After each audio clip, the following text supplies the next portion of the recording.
Hi, everybody. It's good to see all of you here virtually and in person for Startup Boston Week 2022. My name is Hayden Huff. I'm the Director of Business Development at Supporting Strategies and the moderator of this panel. Supporting Strategies has been providing startups since 2004 virtual support for their back office accounting. And Steve, tell us about you. Oh. I'm up here. I know. Can you see us? I can see you. Yeah. Sorry. Okay, good. There in person. My nanny got COVID this week, so I'm at home helping out. I'm sure many of you can relate. But yeah, so I'm Steve. I'm the CRO at LinkSquares. We're a local Boston-based software company focused in contract management within legal tech. So we sell to in-house legal teams. I was brought in 4 years ago now when the company had 10 employees to help transition from founder-led sales to scale, really. Since then, we've grown by 6,000%. We've been on a revenue level. We've gone from 10 employees to nearly 400, have about 150 people in sales and customer success and revenue operations.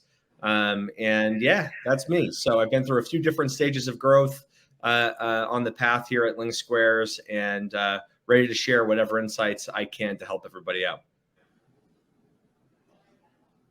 All right, and Michael, can you guys hear me? Okay. Hold on. Yeah, right there. There we go. There we go. I promise. I work for a technology company. Yeah, so my name is Anthony Franklin, and I am the head of revenue at a company called Ava. So we provide live captioning for the deaf and the hard of hearing, and pretty much anyone with a disability to provide equal communication so that people can do the best work of their lives. And so we are a Series A startup, but before this, I actually ran my own consulting firm doing outsourced sales. So had a lot of conversations with founders, and having those conversations, I think would love to share some of those insights today.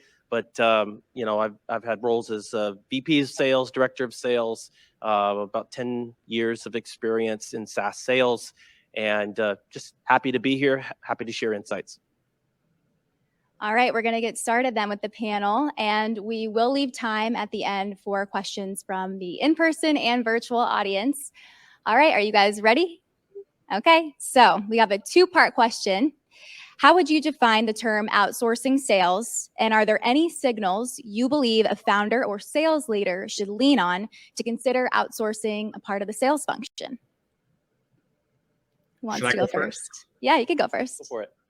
Yeah, so how would I define it? I think it's any part of a sales or go-to-market motion that you're going to send to somebody that doesn't work at your company.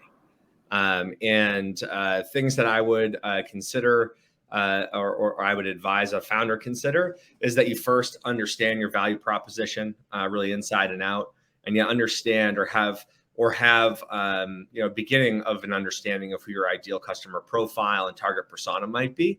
That would really position you to be able to give good coaching to a group if you're going to use an outsourced service. Yeah, so that's my answer. Yeah, no, that's a great answer, actually.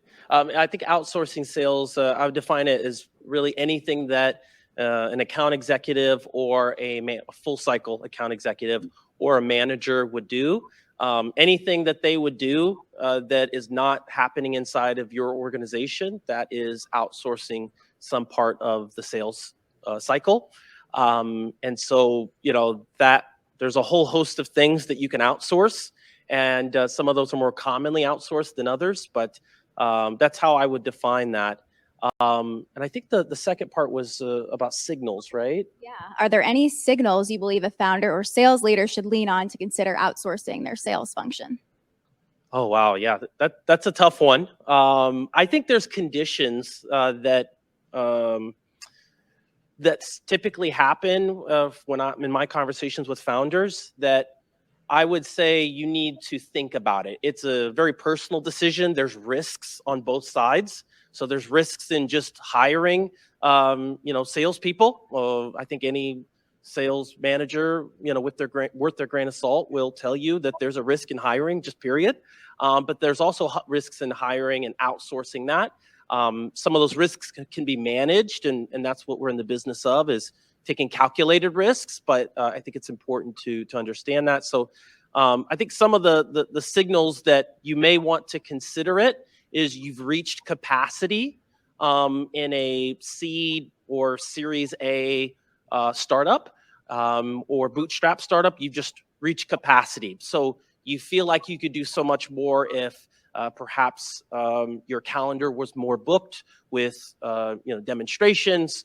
That's usually a clear signal that you need to think about outsourcing, at least temporarily, part of it.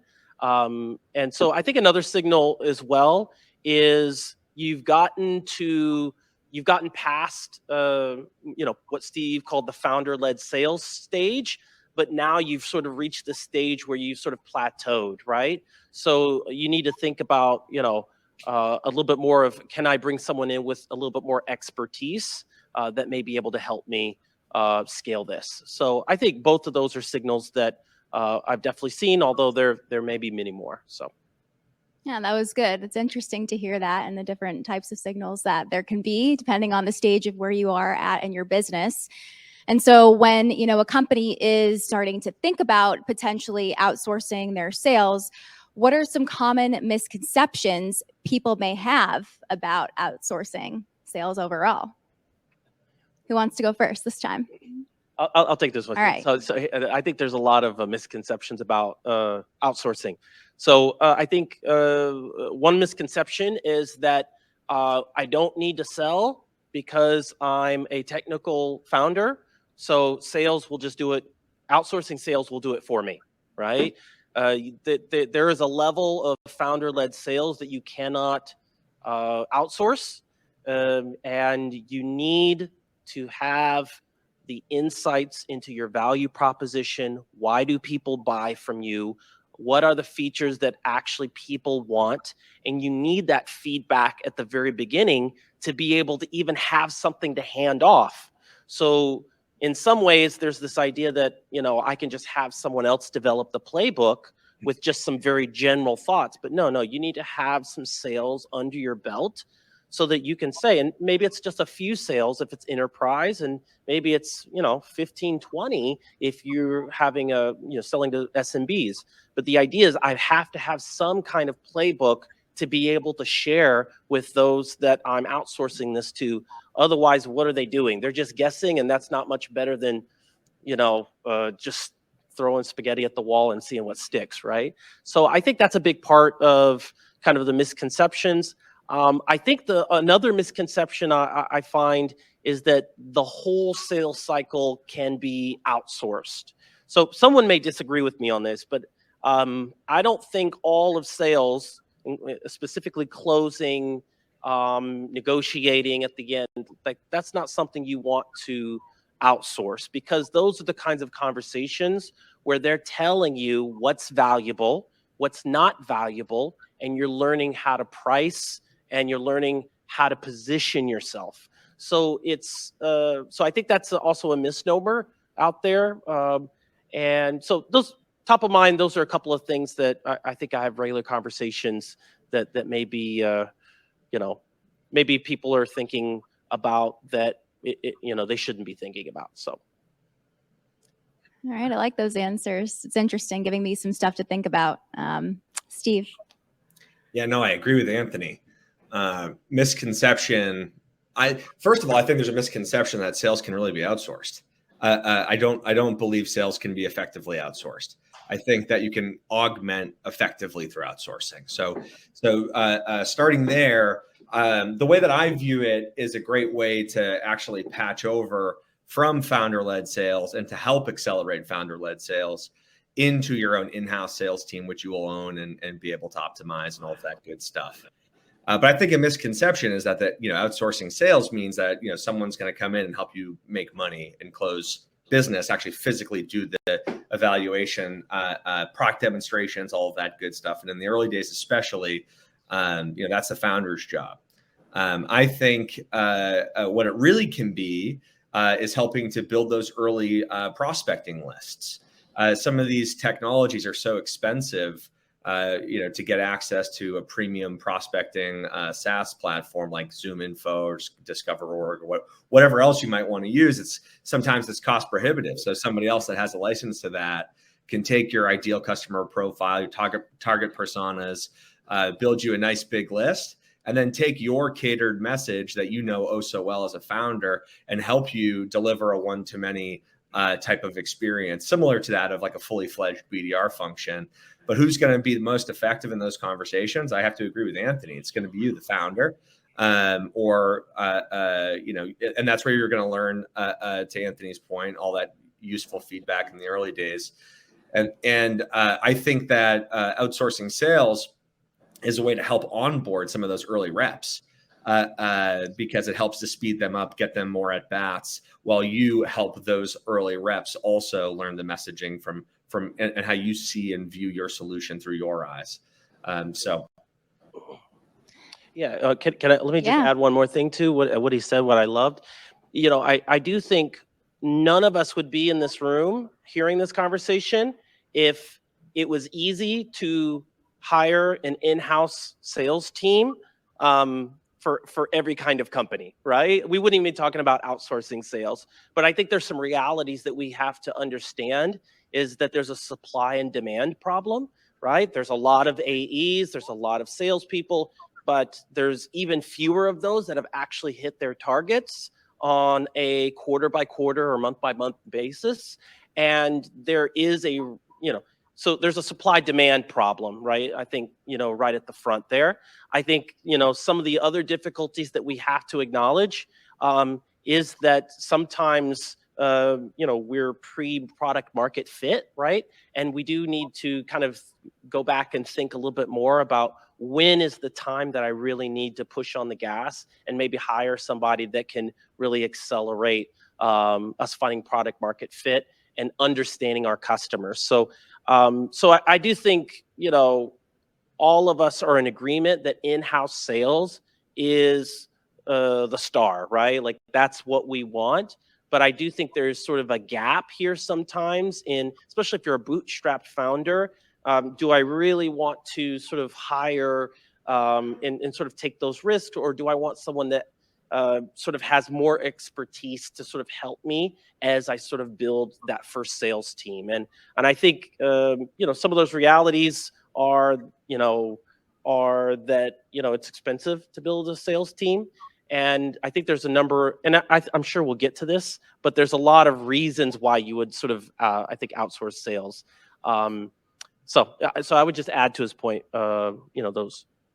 I really love your guys' answers here. And it's just interesting to kind of think that some founders or people might think, oh my gosh, yeah, I could just hire an outsourced company and just put this on them. They'll know what to do. But if you haven't had any sales yourself or done any of that, then how are you really going to communicate to them what it is exactly you need and how to sell it? They're just people and just BDRs themselves. So they need to know your messaging. And you guys did touch on this a little bit, but what are the benefits of keeping your sales in-house versus outsourcing the sales function? And what are the cons? Steve, do you want to go first? Yeah, so I think the obvious benefit is that they're your employees. They're focused on the brand that they represent 24/7 or at least 40 hours a week. And they're, oftentimes when you're outsourcing, there's multiple clients, multiple focuses. That's what I've seen. So I think that that's important to think about. But if you're outsourcing a portion like list building, emailing at scale, social, things like that, it's less of an issue because you're not leaning on somebody else to help actually physically close business. And I also think about it like a hostage situation. Like at some point, right, if someone's doing all of it for you and that's the job, then, how are you going to operate without them? So I'm just not a huge fan of thinking about it as an outsourcing of a sales team. I really think it's outsourcing of specific tactics within the sales funnel that help. But I will say this: I don't put a lot of stock into how hard it is to find people, or people that have closed and had a ton of performance before. I think Jason Lemkin, for those of you here that are familiar with SaaStr, and this is my world, right? So I come from software. Jason Lemkin talks a lot about the special first rep, right? And at LinkSquares, that first rep was a rep that our founders met at Startup Institute, and he was a surfer. He grew up on the Cape and worked on his dad's tuna boat, and he had never really sold before. He's now a VP of sales at LinkSquares and has delivered tens of millions of dollars in recurring revenue, right? I think that the most successful companies have founders that might not be salespeople, but they're people that have to sell the vision of their business. And through that discovery with some of these more entrepreneurial early day spirits, like the special rep I was referencing, what you actually do is you do the discovery together. You do those calls and those at-bats together, and you can really start something special. And then once it reaches a point where it starts to putter out and things start to flatten out, that's when I say you bring in an experienced sales leader, right? Because hopefully you have some customers at that point, and you have a baseline established, right? And it wouldn't be my recommendation at that point where you have a rep and you're getting some traction to then go hire an outsourced company to accelerate you. I would say absolutely not. I would say use that outsourced company to help accelerate you and those early day reps that you're hiring, so that you get more at bats together and you learn more, and then bring in the person that's run the big sales team. But yeah, I think some of the benefits. So, this is where I might think slightly differently on this, although I think, there's some similarities. But I do think, so when we're talking about, this is a very similar question to if you're actually a larger company and you're going to build, or you're going to acquire, right? Or you're going to partner with someone else, right? The idea here is that why would I not build my own? Why would I ever acquire, and why would I ever partner if I can just do it on my own? And there's significant realities that, hey, why would people acquire? Well, because this person may have expertise that I want in my organization, right? Or I may partner because someone else is better at this, right? And so the idea here is, I think there's some dimensions that often, would lead a founder to sort of think and at least consider outsourcing some part, and I love what Steve said there, augmenting some part of the sales process. You're never getting out completely, right? But the idea here is, what are some of those dimensions? I think number one is expertise, right? Do you feel like you have the expertise inside your organization, and can hire full-time expertise to get you the sales and revenue that you need? If not, it makes sense to outsource, right? Or augment, right? I think another one is speed, right? It's going to take someone that you hire full-time, sometimes longer to get up to speed because they're trying to figure everything out, versus someone that's been there, done it. This is what they do day in and day out, come into startups and figure it out and get up to speed and get you the data you need very quickly. That's sometimes they're going to be much faster at this, right? So sometimes it's an expertise problem, sometimes it's a cost problem, right? And then I think the other, sort of aspect here is, sometimes, the dimension that you're really wanting to understand is it's a time problem, right? Like, I just want to get to speed as quickly. So I think when I think about sales augmentation or outsourcing, that's what I think about. Those are some of the benefits that you can, so I've seen outsourcing sales. Sometimes it's not even your main sales team, but you want to test a new market. You don't want to take the bandwidth of your current, reps. And so you may want to have another team that can get up to speed, get you the data quickly, and then sort of feed that main team. Is this a valid market? Is there product market fit with this separate industry? So I think those are some of the benefits. And I think some of the downsides are, I think Steve nailed it, right? I mean, there is a future, and if you've outsourced it, that is much more difficult to continue without them if you're not careful. I think there's ways to sort of navigate this and diminish it, but you never diminish it to the point where, hey, I could just get rid of this person and then plug someone else in and we're just continuing like everything's fine, right? So I do think there is a slowdown that can happen if you're not careful and you don't really understand why this outsourced sales or sales augmentation organization has been successful. So, so benefits, cons in my mind. Those are great answers. Oh yeah. If it's okay. Yes. Yeah. So as I'm thinking about it, it's really interesting. I totally agree with Anthony on that last point. If you're testing on a new market, right? Again, it's like, what are you going to do? Well, you're going to prospect. You're going to do emails at scale. You're going to set up some meetings. Who's going to talk to them, right? At the same time, I still think it's you, or it's some of these reps that you have on your team early days. I would much rather, and I would advise everybody to find someone local in your market or in your industry or in your business model or in your size of deal or whatever it is that has actually done it, and offer them some advisor shares, because a lot of people have a ton of fun, myself included, at rolling up their sleeves saying, hey, you want to get to $1 million in ARR? All right, awesome. Let's talk about how you can do that. And they can help coach those early reps and help do that work and help you pick out the right company to augment. I wouldn't be looking for someone just, if I was a non-sales minded founder, I wouldn't be looking for someone to be like, all right, I'm going to give you $1,000 a month or $5,000 a month, and you're going to teach me how to do this.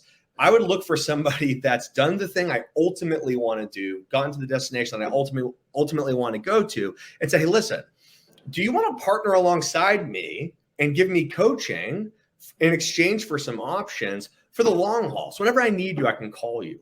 And it's not going to be a cash dollars exchange. I think there is such a more authentic and meaningful relationship and so much higher quality experience that you can gain access to by doing that.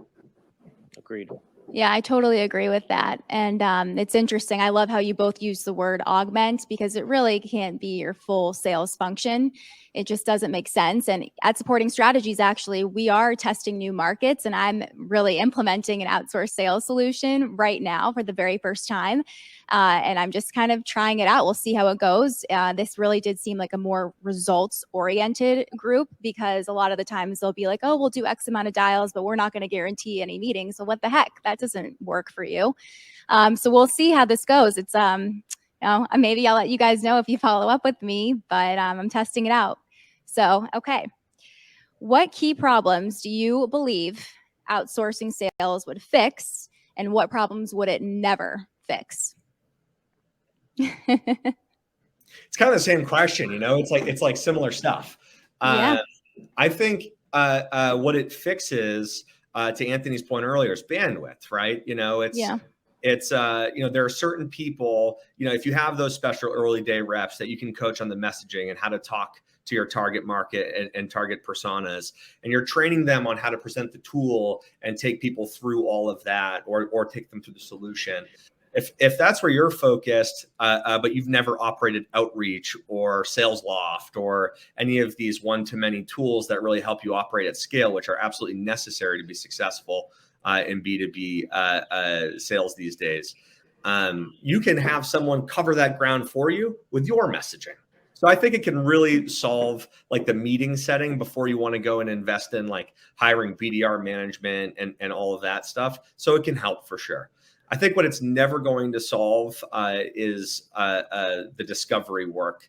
It's never going to give you the type of insights that you would otherwise get from just directly talking to these prospective customers and going through those processes. And the at-bats are just so important. You'll never be able to get that there.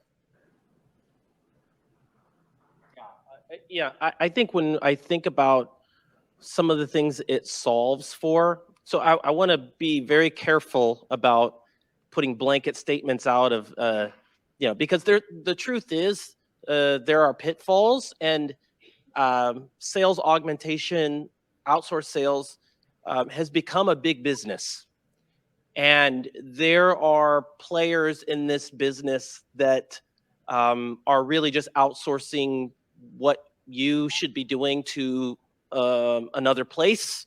You're not going to have much involvement and influence on who's making those calls and who's actually contacting people and who's sending those emails and what the messaging really is. And so I put that caveat out there.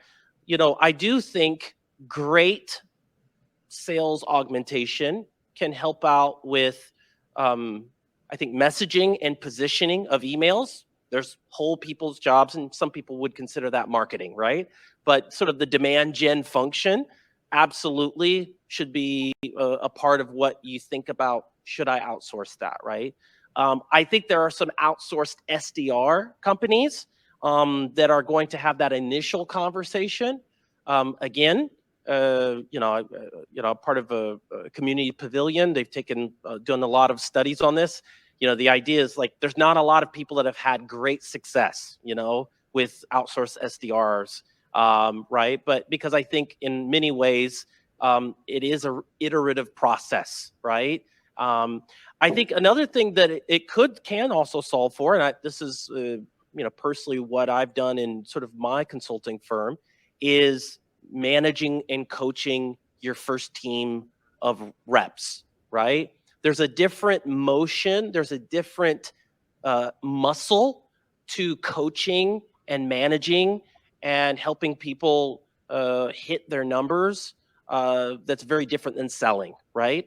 And I'm in the camp that those are different muscles, and sometimes you don't have both of those muscles in your organization. So you need someone that maybe you do have some great AEs, but they do need help in how to navigate the sales process, how to manage multiple stakeholders, how to negotiate, and how to source some of their own deals, right? So I think those are problems that can be solved.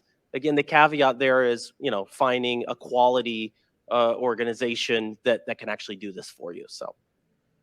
Yeah, it's totally all about the quality. I know when I was, looking at different outsourced options, one just stood out to me entirely, and the other ones I really wasn't that interested in. So you definitely need to do some digging and evaluation if you decide to do it.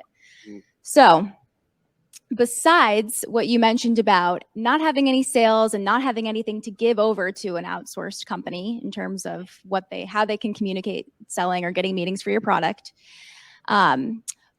what are some common rookie mistakes that are commonly made by founders outsourcing their sales for the first time? And, obviously, they don't want to outsource their entire sales function, as you both already mentioned. Yeah. Let me comment on this one too. So I think some rookie mistakes are you don't have any goals for them, right? Like you need to have goals, right? And maybe even a prerequisite to having goals is what Steve said. You need to have someone that knows what those goals should be for where you're at in your startup, right? So when I think of outsourced sales, even advisor shares, I would put into the category of outsourced sales, right? In some ways, the advising and the coaching and how to build that team, how to go to market, to me, it still falls into the outsourced sales category.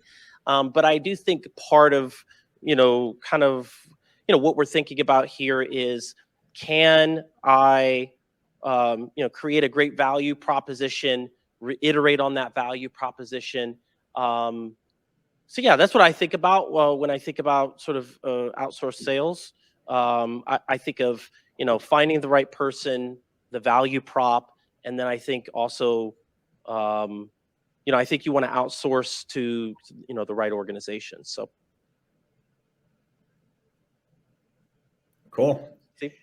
Yeah. So to add to that, I suppose I would say a rookie mistake is choosing what type. So for me, it's just outsourcing outreach, more or less, right? I've tried a whole bunch of different models, and I've tried the ones where you could hire the rep later. I've tried the ones that are going to do the cold calling for you. They're going to do LinkedIn and they're going to do email and all that type of stuff. I think a mistake is when you're trying to find, quite literally, a sales team outside of your business, and it's kind of hammering the same point home. When you're trying to find help at sending emails at scale, you can do that. I haven't found many proof points to suggest that it's cost efficient whatsoever to outsource phone work, which is a really difficult thing to do, to call people, to cold call them these days.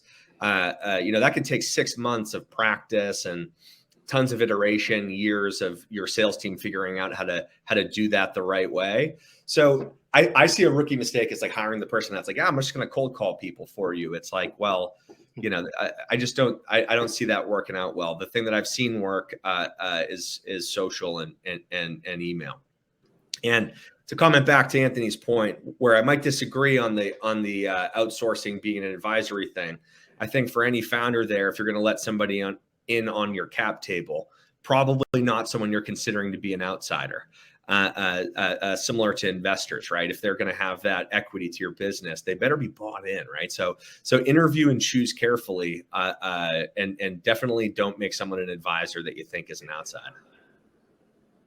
Yeah, and another rookie mistake I just thought about too was if you do go ahead with an organization, they need to give you the insights that they've gotten and the data that they've gotten. So another thing can be, well, they're the experts and they drove some meetings or revenue with us, but you don't want just that, right? You can reduce some of your risk by they need to share the messaging, they need to share how much has been sent, those lists that they've sent to, right? You want that and you want to retain that so that you can build your own team when the time is right. So a rookie mistake is not getting enough insights into actually what that team is doing, who they're sending it to, when they're sending those messages, and what that cadence looks like, whether that's email, phone, LinkedIn.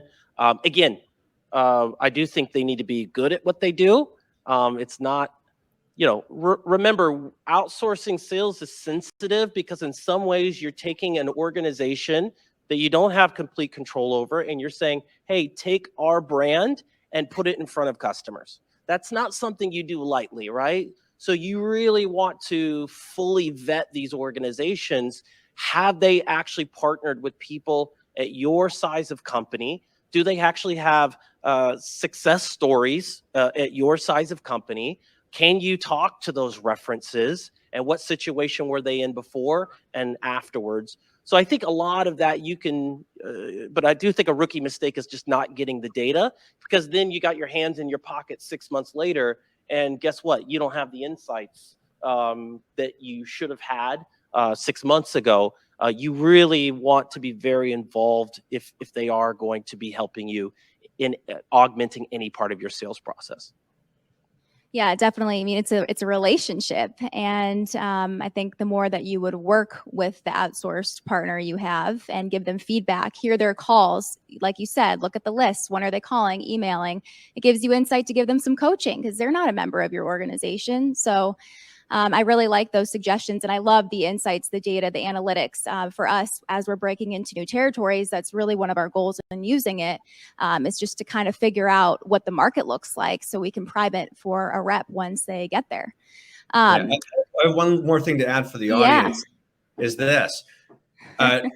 Here's another mistake: thinking that you're hiring a service that's not going to have all the problems that you would have. Totally. Right. So turnover is huge at these companies, right? Turnover is big in any kind of BDR sales role. Generally speaking, like the industry averages are staggering, especially for the types of hires that a company like this would actually put on your account. And they're going to turn over, and they're going to have to start over again. So they have their own training load internally and their own turnover issues, and that's something that could come up and bite you that I've seen happen before. So do you guys have any suggestions if, a founder were to be looking at an outsourced sales solution? What are some questions that they absolutely should ask when they are evaluating the vendors? And if they hear something specific, like when should they run away or be like, this might be the company that I should, partner with? Let me start this one. Month to month. Month to Yeah. month. The VETH group, VETH, offers wonderful month-to-month services that are incredibly affordable, and they specialize in some of the things that I was talking about earlier, like email or social, stuff like that. They do some creative work too. And the thing that got me when Miles reached out, I was looking to augment my sales team to drive some more demand gen similar to the points that you both have made, testing out a new industry, stuff like that, for sure. It's a great way to get meetings. When he told me that we would go month to month, I was like, oh, that's so interesting. Most people are like, well, I'm on the hook, 6 months minimum commitment, and it's going to be, $12,000 a month and blah, blah, blah. And he told me, hey, I can do a great job at like $1,500 a month.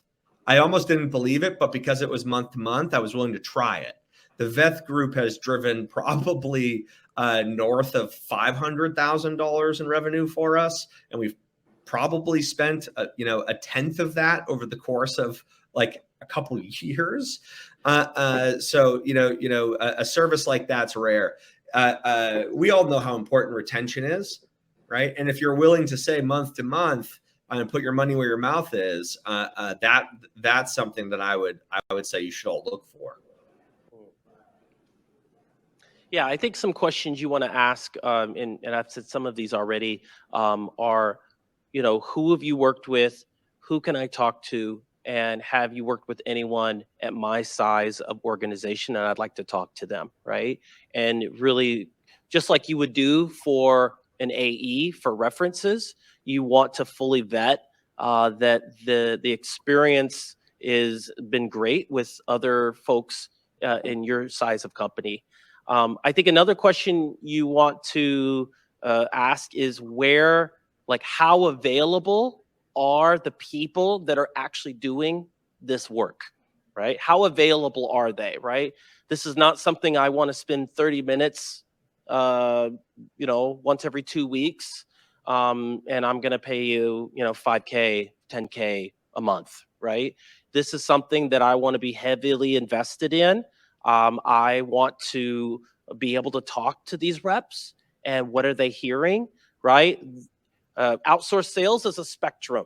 There are some that are very opaque and they are not going to show or even reveal who the people doing the work are. You're just going to talk to one person that's not even doing the work, right?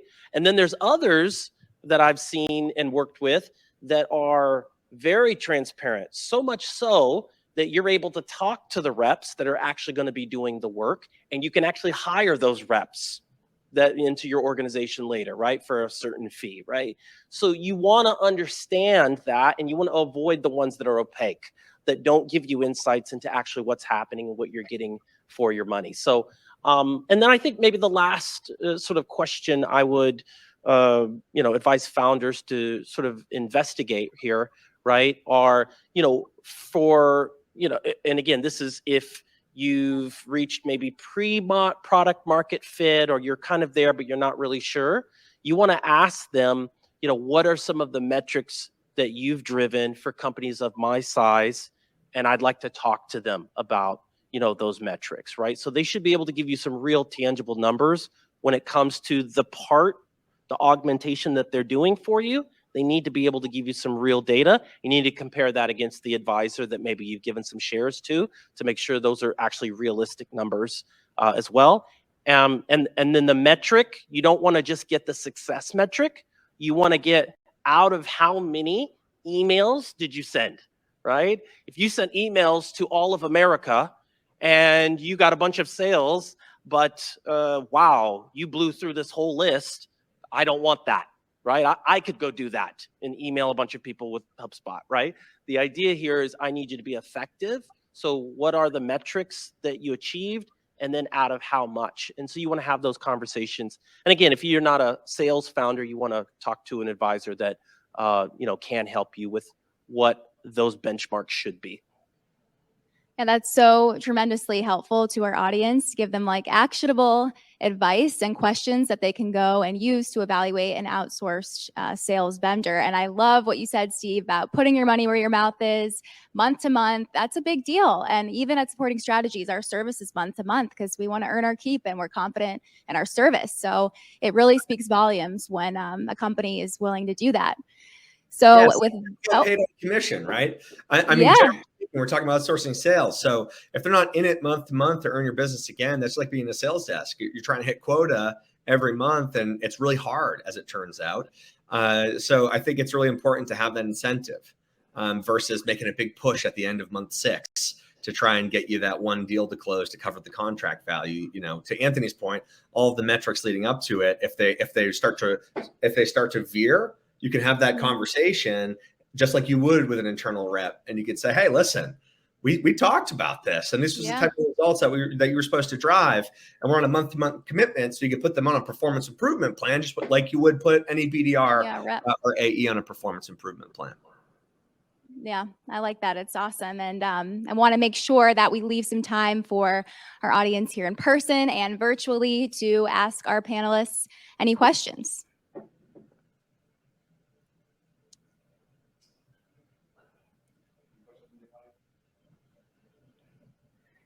Our new friend, Frank, what do you got? Yeah, thank you all so much for your time. My question to you all is that as you're going through that kind of founder sales stage and you're working on making your playbook and seeing what works, how do you know when you're ready to outsource maybe some of the iteration on something like a fact sheet or the marketing material? And, you know, at what point do you think you have enough data to go find that outside counsel? Yeah, I think if in my opinion here, I think if you're at, it depends on who you're selling to. So if you are selling enterprise, I think you need to land, a few enterprise deals at least, and have worked throughout that process, discovery, demonstration, negotiation. You've done all of it, and now you have a playbook to hand over. I think for maybe SMB mid-market, you're probably looking at something a little bit higher, maybe 15 to 20 sales, in my opinion. And again, this is what I would advise. Even and let me just put a caveat there too. They need to be non-friends, right? So because I had a friend of a friend of a friend is not a valid. Do not consider them as part of these numbers, right? This needs to be somebody that you had to work this like everybody else and sell to. Now you've got something to say, hey, look, we've done this on our own. And you even have some benchmarks likely from that, right? You know how many calls it took for you to do that.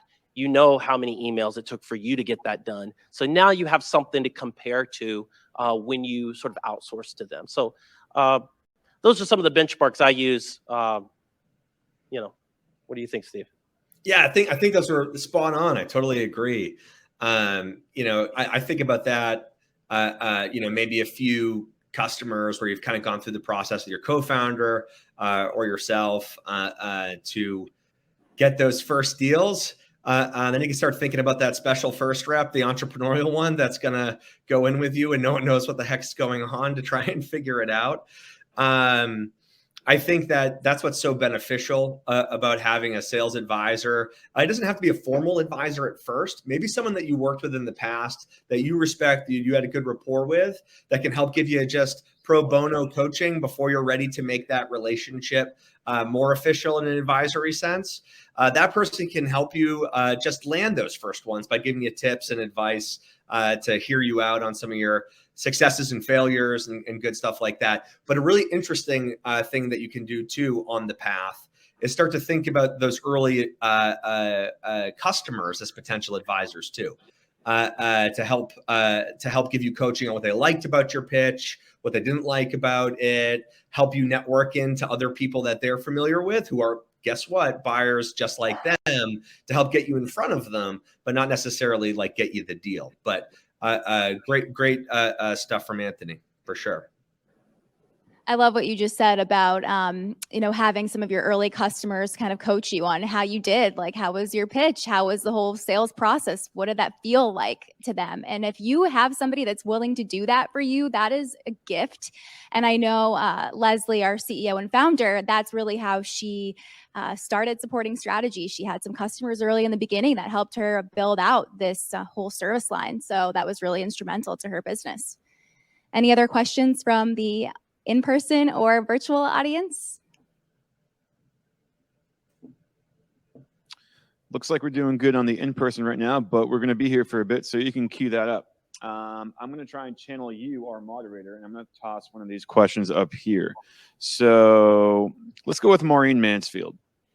If you take a look at the screen, Maureen asks, what is a cost-effective way for your first salesperson team to document and track prospecting, cold calling, etc., to show progress from converting a prospect into a client, including client management? Yeah, HubSpot and Intercom. That's like life. I don't think there's a more cost-effective way. I mean, HubSpot is dirt cheap. It's a great product, but just to use a CRM, I mean, they're basically using it for free. Intercom, pretty much the same thing. So it's pennies on the dollar. So I think that's going to be enough, honestly, to give you all the customer success metrics that you really need. So I think you do got to document. You do need some minimal CRM hygiene, right? Like actually put all of the calls you made, actually put the emails, make sure it syncs with your inbox. But I think you're going to have everything you need as long as you're using those tools every day as you talk to customers. I love HubSpot. I'm not joking. I can't believe I'm telling you this, but I cried when I got to supporting strategies and got to use HubSpot because it is just so user-friendly, and I could do stuff in there and see data in these beautiful charts and analytics, and it's just so easy to use. So did HubSpot pay you? No, they didn't. I should ask them to. Okay, any more questions from the virtual audience?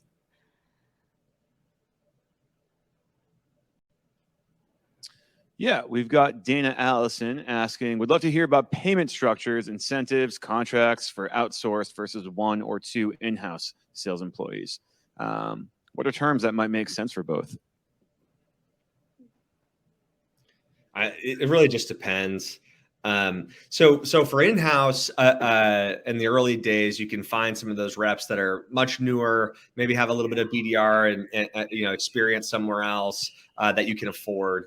Lighter salary, lighter expectation on the OTE, on the variable components. But the outsourced, it varies drastically. I talked about Veth Group and us having a great return from that. Just they would start as low as a few $100 a month, at least back when we first started using them, all the way up to like the Memory Blues and companies like that of the world, where it's like $12,000 a month for a BDR, and they bake in, benefits and the office and their manager, and they have all these ways of talking about how it all shakes out. I always thought that was a little bit too pricey for me if I could hire them at, 55, 60,000 on a salary basis, and then have them earn the variable comp upwards. But anyways, it just varies. It depends on how much funding you have, how much revenue you have, what you can afford, and really what your interests are. Yeah, depends. It's one of those annoying answers, but it really depends on what part is being augmented and how that's success is being measured. But just like an AE is being measured, in many ways by how successful they are, and that's tied to compensation. That's absolutely what you want here. Most outsourced or kind of outside organizations are going to want some kind of minimum. Some will do contingent, right? So you book a meeting, then we only pay you. But very rare, I would probably stay away from those because, again, the incentive is just to blast everybody in the whole world and get some meetings so that they'll get paid anything.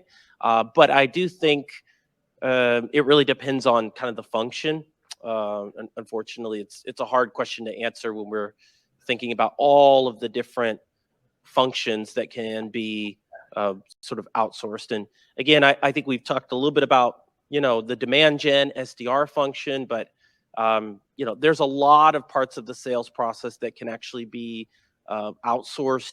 Even, I would argue that even having a sales engineer in your organization, in some ways, those security questionnaires can be outsourced, right?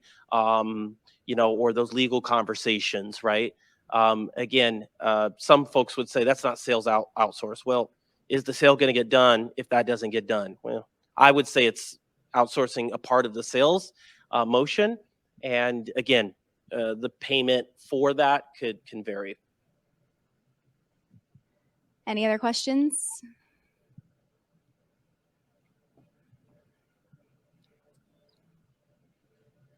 So back to our friend Dana Allison.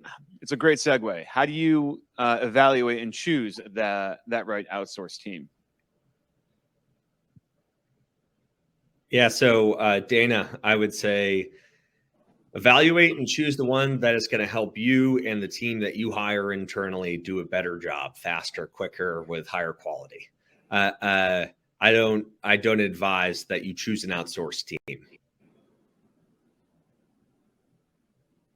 Yeah, I think you want to. This is really about what you're looking for and what your goals, and sort of working backward from that. But you want to be very specific about what you're expecting, and you want to choose the team that's, number one, going to get you what you expect. Number two, they're going to do it in an efficient way.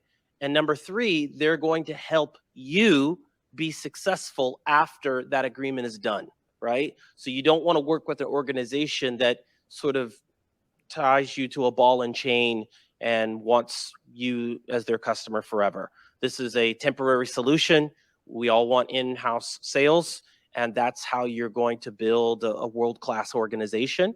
So you want to find the organization that is going to accelerate that motion and knows that this is a temporary arrangement that can accelerate sort of your success. So that again, a depends answer, but it really does depend on sort of your goals. Anybody else?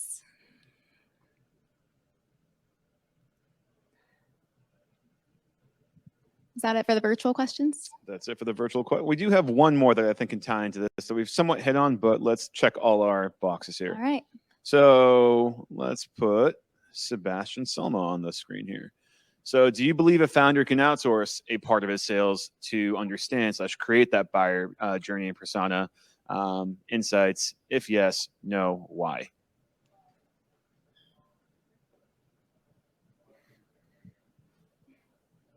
I think I know what Steve's answer is going to be on this, but and I would be in agreement. I think no, that's the answer.